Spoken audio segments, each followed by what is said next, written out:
Alrighty, so today we're gonna do the season preview of Real Salt Lake, and I gotta say, I was a little bit surprised that Real Salt Lake was pretty active this offseason, consider, they made a lot of move in the summer transfer window to improve the team, and I thought that they would probably be a little bit quiet because they made the move during the summer transfer window, but instead they were still active in the winter transfer window as well. Now they did lose a couple of players, so that's why they were being a little bit more active in the winter transfer window and doing this off season. And for most of the pieces that they bought in this off season, most of them are just kind of depth pieces. There are a couple of pieces that could be starter for this team, including a new goalkeeper for this team, knowing that Zach McMath is not going to be available for the first 3 to 5 months, and they also decided to let go of Gavin Beavers to go to Europe. But that being said, heading into this season, there is that expectation that not only they want to make it to the playoffs, they also want to win a series because, as we'll talk about in terms of the last playoff series win, it's been a while since Real Salt Lake has won a playoff series. But last season, they finished 16, 11, and 7 and finished third in the standings and finished with 59 points. And on paper, it looks very good, the fact that they finished near the top part of the standings. The problem was, last season with just so much expectation that we thought this was finally the year that this RSL team can get over the hump and really be considered to be one of the top echelon of MLS. And for a while, it looked like that was the case, at least in the first half of the season. And then, yeah, the second half of the season happened. It was an absolute, I wouldn't say collapse, but more like just kind of a mediocrity kind of run to a point where they weren't really kind of considering themselves to be favorites to go that deep, and especially the worst case scenario is they had to play against Minnesota, which was literally one of the hottest team in MLS and probably the hottest team heading into the playoffs in the Western Conference. And unsurprisingly, they got eliminated by them in the first round. In fact, I was in person watching that unfold in front of me at Allianz Field in that PK shootout and that absolute meltdown of a PK shootout that I saw RSL had against Dane St. Clair in this Minnesota United team. Now, the last playoff appearance obviously was last year, but again, it's been a while since RSL has won a playoff series. 2021 was the last time to do so, and that was also the year when they made that Cinderella run to the Western Conference final, and the team that just kind of barely sneak into the playoffs on the final day and then went all the way to the Western Conference final before falling to the Portland Timbers. And this also has kind of been a problem for this Real Salt Lake team over the year, where this is a team that have been able to make it to the playoffs consistently, but they haven't been able to get very far in the playoffs. It's usually first round exit most times or not, and if at best they maybe get to the second round and maybe have that miracle run like they did in 2021 as well. And that's gonna be frustrating if you're an RSL fan because I know this team obviously is a small market team. It's probably one of the smallest market team in MLS, but with the way that they've been very smart when it comes to their signing, and not to mention they have a very underrated homegrown system as well. You kind of expect that this team could be much better, and that even in those core year that they had, they didn't really go as far as I think that they should be. And these last couple of years, as I mentioned, it's been a lot of first round exit, and that's got to frustrate a lot RSL fans seeing that many first round exit and not going too deep into the playoffs. Now, their head coach is Pablo Mastroeni. Of course, he's been there since 2021, and he's pretty much got that job ever since that miraculous run that they had in 2021. That is. Their sporting director is Kurt Schmidt. He's been there since 2023. Obviously, he took over of a very controversial figure in Deloy Hansen. And to say controversial is just be nice because let's be honest, yeah, let's Deloy Hansen definitely did something so egregious to a point where the league basically tell him that he's basically forced to sell the team because of the egregious act that he does. And that's why, a lot of RSL fans is very happy in terms of how at least the team is a little bit more stable because, under those reign, this team was just, yeah, this team was not great whatsoever, and at times maybe being a little bit cheap when it comes to the signings and kind of frustrates a lot of RSL fan. But look at some of the signings that they made. Again, they had a pretty active off season, which is something, at least from what I heard from RSL fan, they don't usually are this active in the the winter transfer window, and especially after an active summer transfer window as well. I didn't expect them to sign a lot of players, but again, a lot of these players are more just depth pieces. One of them, of course, is Tyler Wolf, who they trade from Atlanta United. Then they of course got Forster Ayago via re-entry draft, and then they got Elias Manuel, who of course they got from the New York Red Bulls. He could probably be the starting number 9 for this team, considering they didn't really quite go out to get a star number 9 to replace Chicho Arango, which that could be something that I'll talk about a little bit in this video of whether or not if they are gonna decide to get that star number 9 and that DP number 9 to replace Chicho Arango. They also got Sam Junka from FC Dallas, and then they got Kobe Henry, a loan from Stade Reims. They also got Mason Stadahire, trade from Orlando City. Obviously, he's going to be the backup goalkeeper and most likely replace Gavin Beavers in that spot. Then they also got a couple of homegrown signing in Owen Anderson, Aiden Hesek, Omar Marquez, and then Juan Giovi Villa as the homegrown player that they have. They also got Rafael Cabral on a free transfer. He's going to be most likely the starting goalkeeper for this RSL team, at least for the first couple of months, with Zach McMath being sidelined with an injury. And then lastly, they got Ariel Puro transfer from the Australian League in MacArthur FC. Looking players that is no longer on this team, we start off with Kevin Bonilla. His option was declined. They also decided not to renew the contract of longtime RSL midfielder Michael Chan. That is. They also declined the option of Zach Frontworth.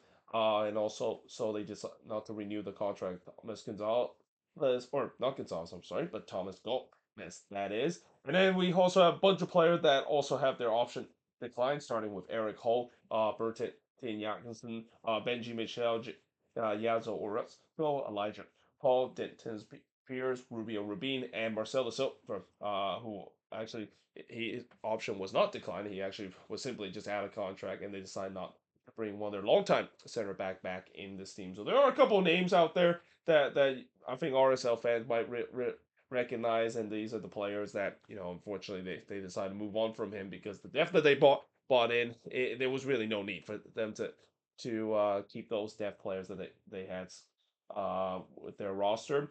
But in terms of some more notable players that got traded this offseason for Real Salt Lake, we start off with Anderson Julio, who of course is going to FC Dallas, and then they transfer Matt Crooks to Hull City. This was a big surprise considering Matt Crooks was one of those players that were part of a couple of big signings that Real Salt Lake did in the summer transfer window, besides getting Marichik and also Diego Gonzalez.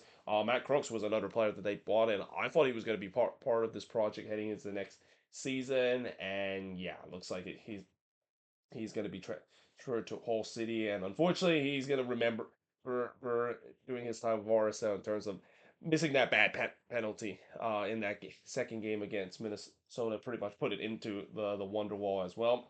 And then the other big player that is no longer with this club is Chicho Arango. So this was one of the big blockbusters signing or the one of the big blockbuster trade this offseason, seeing him going to the San Jose Earthquakes, that is, and finding greener pasture. I mean, there was definitely a lot of debate of whether or not if RSL was going to keep Chicho Rongo. Some fans have said that they should keep him because, well, last season, after what we saw in the second half of the season where he completely fall off the cliff, a lot of people feel like a new season maybe can get himself back to where he should be, which is what we saw in the first half of the season, being a lethal goal scorer. But then there are some people saying that it seems like he has burned enough bridge, and that we have heard that there's a report that him and Pablo Mastrani doesn't really see eye to eye at times. So yeah, but not a big surprise that as a result of that, when you don't see eye to eye with certain coaching staff or even the front office in this day of age, and especially in this off season where we have seen that happen a lot of time, it's no surprise that more times than not the player is probably going to be move on to a new club, and that's what Chicho Arango is. As I mentioned, they also moved on from Gavin Beavers. They decided to move him to Bromby, and in some way, Gavin Beavers now making the jump to Europe and hope to live up to some good potential that he has when he coming out of this RSL Academy. And then they also loaned Kevin Lambert to Louisville City as well. Now, looking at the first 5 game of the season, they start the first game of the season against the San Jose Quakes on the road before their home opener is going to be against the Seattle Sounders. Then they play the new boys, San Diego FC, at home before go on the road to play against the Houston Dynamo, and then they play FC Dallas at home for the first game. So a very heavy Western Conference start to their schedule. They don't really face any teams that is cross conference, at least in the first five game of the season. And the same goes. Looking at the last five game of the season, they play pretty much all Western Conference teams, starting with them playing against Sporting KC before going on the road to play against LAFC. Then they return home to play against Austin, and then they have that Rocky Mountain Cup against the Colorado Rapids. I swear, October 4th must be a mini rivalry day because I swear this is also the same day that the New York Derby, or at least I think this is the same day the Hudson River Derby. It might be a week earlier, but I know for sure that this is also the same week that the Cascadia Derby is going to happen. So it looks like it's a little mini rivalry week before we get into the playoffs. That is, and then their final game of the season is going to be a road game against St. Louis City at formerly known as City Park, but now it's known as Energizer Park. That is.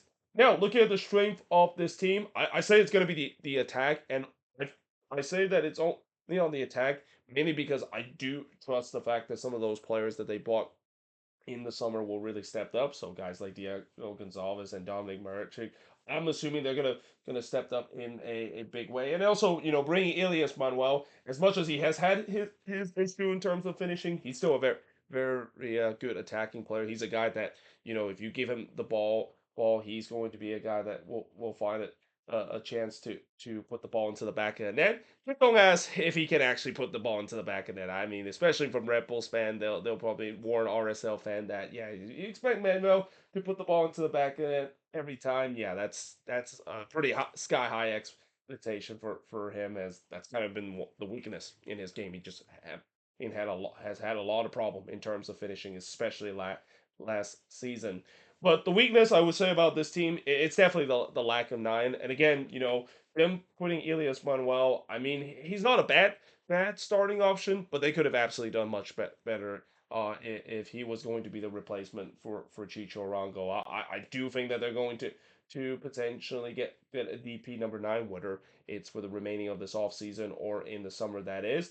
And then I think the other thing that I question is the depth quality. So when you look at this team, when you look at the depth of this team, there are some good depth pieces as well. Bringing Tyler Wolf from Atlanta, he's a good depth piece. Same with Sam Junka as well. Very hardworking player that is. But besides that, I do have a lot of question when it comes to the depth and also the just in general the quality of this team. I do think that this team has gone a little bit worse compared to the last season when it comes to the quality, and that there's going to be a lot of question about whether if they can overcome that, because if there's one thing we know about Real Salt Lake, there's that old mantra: the star is the team. It's not about the quality about the team; it's about the hard work that Pablo Mastrani has always preached on this team, and we'll see whether or not if they can do that.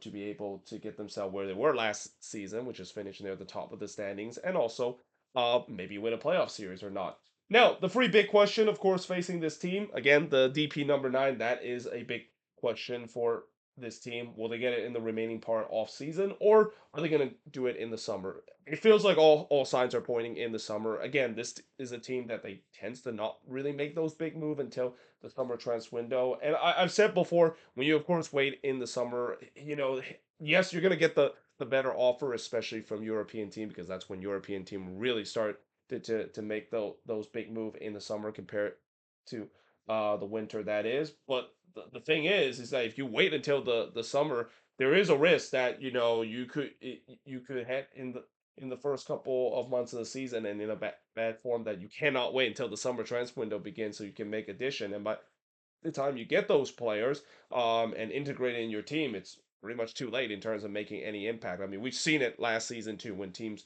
wait too long until the summer transfer window to really make the deals. Great example, of course, is St. Louis City, with them making those big move in the summer, and it was just a little too late when it comes to making a run. So that's the dangers, of course, in terms of making the move in the summer. And it's unfortunate because of the way that MLS doesn't align with the same schedule as Europe. And also, I'm not going to say that I am really supporting the fact that the MLS should change their calendar from fall to spring, as it's been heavily rumored lately. But it's just kind of the unfortunate nature that MLS basically find themselves in, having a season that is completely almost the opposite and not really aligned to the European calendar. And then, of course, speaking of summer signing, so looking at the summer signing, this is mostly the last summer signing.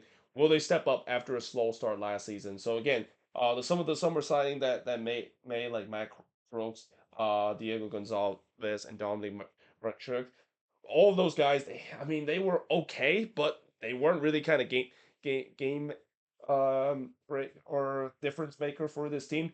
They will have to do that this season if they want to guide this team to a decent chances. So we'll see whether or not if they can, of course, step up heading into this year as well. And then lastly, I think the third big question of this team is, can they have some stability in the goalkeeping spot? So last season, I think the other big issue with this RSL team is that it was a revolving door when it comes to the goalkeeping spot. At times they put Zach McNabb there, and then at times they decide to put Gavin Beavers there, and then they switch it back.